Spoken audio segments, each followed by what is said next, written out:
Hi friends, welcome back to my channel. ಈ recipe really ಇಷ್ಟೊಂದು ಸುಲಭ ಮತ್ತು ಇಷ್ಟೊಂದು ರುಚಿಯಾಗಿರುತ್ತಂದರೆ ರಿಯಲ್ ನೀವು ಮಾಡಿ ತಿಂದಮೇಲೆ ಗೊತ್ತಾಗುತ್ತೆ. ಕೇವಲ ಒಂದು 20 ನಿಮಿಷದಲ್ಲಿ ಆಗುವಂತಹ ಒಂದು ಈ ರೆಸಿಪಿ. ಕೇವಲ ಒಂದೇ ಒಂದು ಕಪ್ಪು ಗೋಧಿ ಹಿಟ್ಟಿನಿಂದ ಇಷ್ಟೆಲ್ಲ ಗಾರ್ಗೆ ಆಗಿದೆ. ಹೌದು ಫ್ರೆಂಡ್ಸ್, ಈ ರೀತಿಯೂ ಈ ರುಚಿಯಾದ ಒಂದು ರೆಸಿಪಿನ ಕೆಲವೇ ನಿಮಿಷದಲ್ಲಿ ನಾವು ಈ ರೀತಿ ಮಾಡ್ಬೋದು ಅಂತ ಅನಿಸುತ್ತೆ.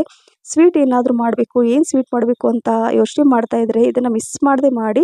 ಯಾವುದೇ ಹಬ್ಬ ಹರಿದಿನ ಇರಲಿ, ಸ್ವೀಟ್ ಮಾಡಬೇಕು ಅಂತ ಅನಿಸಿದರೆ ಇದನ್ನು ಮಿಸ್ ಮಾಡದೆ ಮಾಡಿ. ಕಡಿಮೆ ಸಮಯದಲ್ಲಿ ರುಚಿಯಾದಂತಹ ಒಂದು ರೆಸಿಪಿ.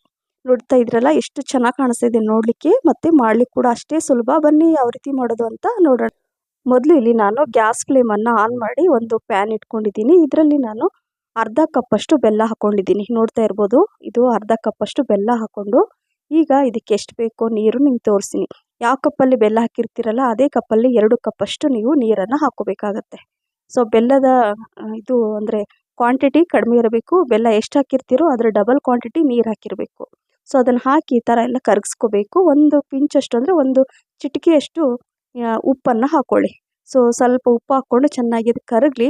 ಈಗ ಇಲ್ಲಿ ಒಂದು 4ರಿಂದ 5 ಏಲಕ್ಕಿನ ಅಂದರೆ ಏಲಕ್ಕಿ ಪುಡಿ ನಾನು ಮಾಡ್ಕೊಳ್ತಾ ಇದ್ದೀನಿ ಇದರಲ್ಲಿ. ಸೊ ಏಲಕ್ಕಿ ಫ್ಲೇವರ್ ತುಂಬ ಚೆನ್ನಾಗಿರುತ್ತೆ, ಇದನ್ನು ಸ್ಕಿಪ್ ಮಾಡಬೇಡಿ. ಈಗ ಏಲಕ್ಕಿನ ನಾನು ಸ್ವಲ್ಪ ಪುಡಿ ಮಾಡಿಬಿಟ್ಟು ಇದರಲ್ಲಿ ಹಾಕ್ಕೊಳ್ತಾ ಇದ್ದೀನಿ ನೋಡಿ. ಸೊ ಇಷ್ಟೇ, ಜಾಸ್ತಿ ಇಂಗ್ರೀಡಿಯೆಂಟ್ಸ್ ಏನು ಬೇಕಾಗಿರಲ್ಲ. ಇದಕ್ಕೆ ಸುಲಭವಾಗಿ ನಾವು ಮಾಡ್ಕೋಬೋದು. ಬೆಲ್ಲ ಕರಗಿದ ತಕ್ಷಣವೇ 1 ಕಪ್ಪಷ್ಟು ಗೋಧಿ ಹಿಟ್ಟನ್ನು ಹಾಕ್ಕೋಬೇಕಾಗತ್ತೆ. ಪಾಕ ಬರುವಂತಹ ಅವಶ್ಯಕತೆ ಇಲ್ಲ, ಜಸ್ಟ್ ಬೆಲ್ಲ ಕರಗಿದ್ರೆ ಆಯಿತು. ತಕ್ಷಣ ಗೋಧಿ ಹಿಟ್ಟನ್ನು ಹಾಕ್ಕೋಬೇಕಾಗತ್ತೆ. 1 ಕಪ್ಪಷ್ಟು ಗೋಧಿ ಹಿಟ್ಟು ಇದನ್ನು ಹಾಕ್ಕೊಂಡು ಸಿಮ್ಮಲ್ಲೇ ಇಟ್ಕೊಂಡು ಜಸ್ಟ್ ಇದನ್ನು ಮಿಕ್ಸ್ ಮಾಡ್ಕೋಬೇಕು. ಒಂದು 30 ಸೆಕೆಂಡ್ ಗ್ಯಾಸ್ ಆನ್ ಮಾಡಿ ಇದನ್ನು ಕಲಿಸ್ಕೊಳ್ಳಿ. ನಂತರ ಗ್ಯಾಸ್ ಫ್ಲೇಮನ್ನು ಆಫ್ ಮಾಡಿ ಈಗ ಇದನ್ನು ಕೆಳಗಡೆ ಈ ಥರ ಇಳಿಸ್ಬಿಟ್ಟು ಚೆನ್ನಾಗಿ ಮಿಕ್ಸ್ ಮಾಡ್ಕೋಬೇಕು. ಇಷ್ಟೇ, ಇದೇ ಮೇನ್. ಅಂದರೆ ಇದರಲ್ಲಿ ಮತ್ತು ತುಂಬ ಗಂಟಾಗುತ್ತೆ ಆ ಥರ ಏನೂ ಇಲ್ಲ, ಬೇಗನೆ ಆಗುತ್ತೆ. ಇಲ್ಲಿ 1 ಟೀ ಸ್ಪೂನಷ್ಟು ತುಪ್ಪನ ಹಾಕ್ಕೊಂಡು ನೋಡಿ ಈ ಥರ ಕಲಿಸ್ಕೋಬೇಕು. ಬಿಸಿ ಇರುವಾಗಲೇ, ಇದು ತುಂಬ ಬಿಸಿ ಇದೆ, ಹಾಗಾಗಿ ನಾನು ಸ್ಪೂನಿಂದನೇ ಈ ಥರ ಕಲಿಸ್ಕೊಳ್ತಾ ಇದ್ದೀನಿ. ನೋಡ್ತಾ ಇರ್ಬೋದು ಎಷ್ಟು ಚೆನ್ನಾಗಿ ಬಂದಿದೆ, ಎಲ್ಲೂ ಗಂಟು ಕೂಡ ಆಗಿಲ್ಲ, ಬೇಗನೆ ಆಗುತ್ತೆ. ಎಷ್ಟು ಚೆನ್ನಾಗಿ ನೋಡಿ, ಕೈ ಕೂಡ ಅಂಟ್ತಾ ಇಲ್ಲ. ಸೊ ಹಾಗಾಗಿ ರುಚಿ ಮಾತ್ರ ರಿಯಲಿ ಫ್ರೆಂಡ್ಸ್ ತುಂಬಾ ರುಚಿಯಾಗಿರುತ್ತೆ ನೋಡಿ. ಕೈ ಕೂಡ ಅಂಟ್ಕೊಳ್ತಾ ಇಲ್ಲ, ಪರ್ಫೆಕ್ಟಾಗಿ ಈ ಹಿಟ್ಟು ರೆಡಿಯಾಗಿದೆ. ಈಗ ಒಂದು ಪ್ಲೇಟಲ್ಲಿ ಇದನ್ನು ಈ ಥರ ತೆಗೆದುಬಿಟ್ಟು ಇದನ್ನು ಕಲಿಸ್ಕೊಳ್ತೀನಿ ಇನ್ನೊಂದು ಸಲ.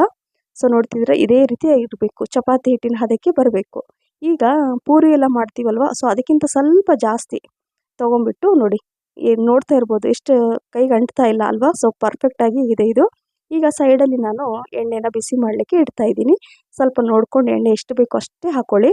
ಸೊ ಎಣ್ಣೆ ಅದು ಕಾಯ್ತಾ ಇರುತ್ತೆ. ಈಗ ಇಲ್ಲಿ ಒಂದು ಸ್ವಲ್ಪ ತುಪ್ಪ ಇಟ್ಕೊಂಡಿದ್ದೀನಿ. ತುಪ್ಪ ಸ್ವಲ್ಪ ಕೈಗೆ ಈ ಥರ ಹಚ್ಕೊಂಡು ನಂತರ ಹಿಟ್ಟು ನೋಡಿ, ನೋಡ್ತಾ ಇರ್ಬೋದು ನೀವು, ಇಷ್ಟು ಹಿಟ್ಟಿರಬೇಕು. ಈಗ ಕೈಯಿಂದಲೇ ಈ ಥರ ತಟ್ಕೋಬೇಕು. ಸ್ವಲ್ಪ ದಪ್ಪನೇ ಇರಬೇಕು, ತುಂಬ ತೆಳುವಾಗಿ ಇರಬಾರ್ದು. ಸೊ ಹಾಗಾಗಿ ನಾನು ಕೈಯಿಂದಲೇ ಈ ಥರ ಮಾಡಿಕೊಂಡು ಸೈಡಲ್ಲಿ ಇಟ್ಕೊಳ್ತೀನಿ. ಇದು ಸಿಂಪಲ್ ಆಗಿರುವಂಥದ್ದು ಒಂದು. ಆದರೆ ಇದಕ್ಕೆ ಗಸಗಸೆ ಹಾಕಿದರೆ ಇನ್ನೂ ತುಂಬ ಚೆನ್ನಾಗಿರುತ್ತೆ. ಹಾಗಾಗಿ ನಿಮ್ಗೆ ಯಾವ ರೀತಿ ಬೇಕೋ ಆ ರೀತಿ ಮಾಡ್ಕೋಬೋದು. ನಾನು ನಿಮ್ಗೊಂದು ಹಾಗೆ ತೋರಿಸಿದ್ದೀನಿ. ಈಗ ಸೇಮ್ ಅದೇ ರೀತಿಯಾಗಿ ನಾನು ಮಾಡಿಕೊಂಡು ಅದರಲ್ಲಿ ಈಗ ಏನಂದರೆ ಗಸಗಸೆ ಇದೆ ಅಲ್ವಾ, ಅದರಲ್ಲಿ ನಾನು ನೋಡಿ 2 ಕಡೆ ಈ ಥರ ಹಚ್ಕೊಳ್ತಾ ಇದ್ದೀನಿ. ಹಚ್ಕೊಂಡ್ಬಿಟ್ಟು ಅದನ್ನು ಕರೆಕ್ಟಾಗಿ ಈ ಥರ ಪ್ರೆಸ್ ಮಾಡಬೇಕು. ಈ ಥರ ಮಾಡಿದರೆ ಗಸಗಸೆ ಅದಕ್ಕೆಲ್ಲ ಸ್ಟಿಕ್ ಆಗುತ್ತೆ. ಸೊ ಹಾಗಾಗಿ ಇದೇ ರೀತಿಯಾಗಿ ನಾನು ಮಾಡ್ಕೊಳ್ತಾ ಇದ್ದೀನಿ. ಎಣ್ಣೆ ಕೂಡ ಬಿಸಿ ಆಗ್ತಾ ಇರುತ್ತಲ್ವ, ಅಷ್ಟರಲ್ಲಿ ನಮ್ಗೆ ಎಷ್ಟಾಗುತ್ತೋ ಅಷ್ಟು ಈ ಥರ ಮಾಡಿಕೊಂಡು ಇಟ್ಕೋಬೇಕು. ಸೊ ನೋಡ್ತಾ ಇದ್ರಲ್ಲ ಫ್ರೆಂಡ್ಸ್, ಸುಲಭವಾಗಿ ಕಡಿಮೆ ಸಾಮಗ್ರಿಗಳನ್ನ ಯೂಸ್ ಮಾಡಿ ಈ ಸ್ವೀಟನ್ನು ನೀವು ಮಿಸ್ ಮಾಡದೆ ಮಾಡಿ. ರಿಯಲಿ ಮಕ್ಕಳ ಫೇವ್ರೇಟ್ ಆಗಿಬಿಡುತ್ತೆ ಇದು, ಅಷ್ಟೊಂದು ರುಚಿಯಾಗಿರುತ್ತೆ ಅಂತ ಹೇಳ್ತಾ ಇದ್ದೀನಿ. ನಾನು ಮಾಡಿದೆ, ಒಂದೇ ದಿನದಲ್ಲಿ ಖಾಲಿ ಆಗಿಬಿಡ್ತು. ನನ್ನ ಮಕ್ಕಳಿಗಂತೂ ತುಂಬಾ ಇಷ್ಟ ಆಯಿತು ಇದು ರೆಸಿಪಿ.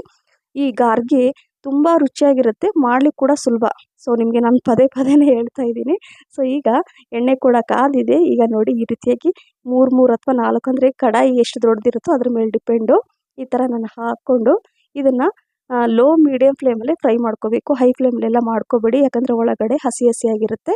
ಕಲರ್ ಸ್ವಲ್ಪ ಗೋಲ್ಡನ್ ಕಲರ್ ಬರಬೇಕು, ಸ್ವಲ್ಪ ಡಾರ್ಕ್ ಕಲರ್ ಈ ಥರ. ಸೊ ಈಗ ಇದು ಪರ್ಫೆಕ್ಟಾಗಿ ಫ್ರೈ ಆಗಿದೆ. ಈಗ ಒಂದು ಸ್ಪೂನ್ ತೊಗೊಂಡು ಈ ಥರ ಪ್ರೆಸ್ ಮಾಡಬೇಕು. ನೋಡಿದರೆ ಈ ರೀತಿಯಾಗಿ ಮಾಡಿಬಿಟ್ಟು ಈಗ ಒಂದು ಟಿಶ್ಯೂ ಪೇಪರ್ ಹಾಕಿ ಒಂದು ಪ್ಲೇಟ್ ಇಟ್ಕೊಂಡಿದ್ದೆ, ಅದರಲ್ಲಿ ಇದನ್ನೆಲ್ಲ ಹಾಕ್ತಾಯಿದ್ದೀನಿ. ಕಜ್ಜಾಯ ಮಾಡಲಿಕ್ಕೆ ತುಂಬ ಕಷ್ಟ ಅನ್ನೋರಿಗೆ ಇದಂತೂ ರಿಯಲಿ ತುಂಬ ಈಸಿ ರೆಸಿಪಿ. ಸೇಮ್ ಕಜ್ಜಾಯ ಸೇಮ್ ಅದೇ ಥರ ಕಾಣಿಸುತ್ತೆ ನೋಡಿ ಅಲ್ವಾ. ಇದು ಗಾರ್ಗಿ ರೆಸಿಪಿ, ಆದರೆ ಕಜ್ಜಾಯಿಗಿಂತ ಏನು ಕಮ್ಮಿ ಇಲ್ಲ. ತುಂಬ ಸುಲಭವಾಗಿ ಮಾಡ್ಬೋದು. ಕಜ್ಜಾಯಿಗೆ ತುಂಬಾ ಟೈಮ್ ಬೇಕಾಗುತ್ತೆ, ಕೆಲವರು ಮಾಡೋದೇ ಇಲ್ಲ. ಸೊ ಹಾಗಾಗಿ ಇದನ್ನು ಈಸಿಯಾಗಿ ನೀವು ಮಾಡ್ಕೋಬೋದು ಅಂತ ನಿಮಗೆ ತೋರಿಸ್ತಾ ಇದ್ದೀನಿ ಫ್ರೆಂಡ್ಸ್. ಇದೇ ರೀತಿ ನಾನು ಎಲ್ಲ ಫ್ರೈ ಮಾಡ್ಕೊಂಬಿಟ್ಟು ನೋಡಿ ತೆಗೆದಿಟ್ಕೊಳ್ತಾ ಇದ್ದೀನಿ. ಸೊ ಈ ಗಾರ್ಗಿ ರೆಸಿಪಿ ತುಂಬ ಸುಲಭವಾಗಿ ನಾನು ಮಾಡ್ಕೊಂಡಿದ್ದೀನಿ. ನೋಡಿದ್ರಲ್ಲ, ಇಷ್ಟೆಲ್ಲ ಆಯಿತು. 1 ಕಪ್ ಗೋಧಿ ಹಿಟ್ಟಿಗೆ ಇಷ್ಟೆಲ್ಲ ಗಾರ್ಗಿ ರೆಡಿ ಆಯಿತು.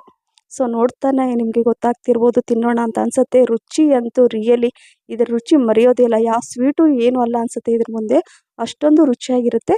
ಸೊ ಹಾಗಾಗಿ ಮಿಸ್ ಮಾಡದೆ ಮಾಡಿ ಅಂತ ಹೇಳ್ತಾ, ಈ ರೆಸಿಪಿ ನಿಮಗೆ ಇಷ್ಟ ಆಗಿದ್ದರೆ ಲೈಕ್, ಶೇರ್, ಕಮೆಂಟ್ಸ್ ಮತ್ತು ಸಬ್ಸ್ಕ್ರೈಬ್ ಮಾಡೋದನ್ನು ಮರಿಬೇಡಿ. ಹಾಗೆ ನಿಮ್ಮ ಫ್ರೆಂಡ್ಸ್ ಮತ್ತು ಫ್ಯಾಮಿಲಿ ಕೂಡ ಶೇರ್ ಮಾಡಿ. ನನ್ನ ಫೇಸ್ಬುಕ್ ಪೇಜ್ ಫಾಲೋ ಮಾಡಿ ಅಂತ ಹೇಳ್ತಾ ಮತ್ತೆ ಸಿಗ್ತೀನಿ ಇನ್ನೊಂದು ಹೊಸ ರೆಸಿಪಿ ಜೊತೆಗೆ. ಅಲ್ಲಿವರೆಗೂ thank you for watching. Bye, take care.